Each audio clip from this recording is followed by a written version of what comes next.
Bonjour Ashraf, tu as un instant? Bien sûr, Céline. Je t'en prie, installe-toi, je t'écoute. Je viens de finaliser l'analyse du dernier audit ciblé sur le risque infectieux, et en parallèle, les données de l'indicateur de consommation de solutions hydroalcooliques montrent une baisse cette année. En croisant ces éléments, je pense qu'il serait utile de rappeler aux équipes les 5 indications de l'hygiène des mains. Oui, clairement. Ces rappels réguliers sont essentiels. Les 5 indications, je les ai bien en tête. Mais tu sais quoi? Ce qui serait super utile, ce serait que tu les illustres avec des exemples concrets.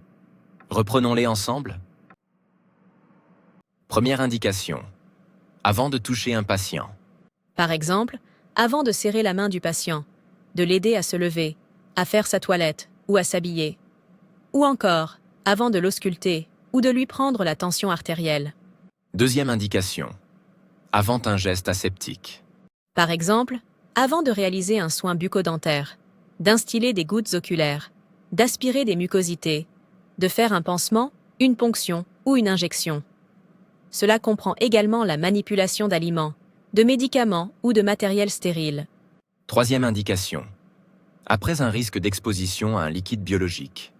Par exemple, au retrait des gants après une injection ou une ponction, après le retrait d'un dispositif médical invasif ou d'une protection absorbante, ou encore après la manipulation d'un échantillon de liquide biologique, comme de la literie souillée, un urinal, un bassin ou un dentier. Quatrième indication. Après avoir touché un patient. Comme après lui avoir tenu la main, l'avoir aidé à se mobiliser, après un examen clinique ou la prise de constante. Cinquième indication. Après un contact avec l'environnement du patient. Par exemple, après avoir touché les barrières du lit, déplacé un fauteuil, réglé une perfusion ou manipulé le dispositif d'appel malade. Merci Céline, ces exemples sont très clairs. On va pouvoir s'appuyer dessus pour nos prochaines interventions auprès des équipes. Avec plaisir Ashraf. N'hésite pas si tu as besoin d'un appui pour la préparation des prochaines sessions.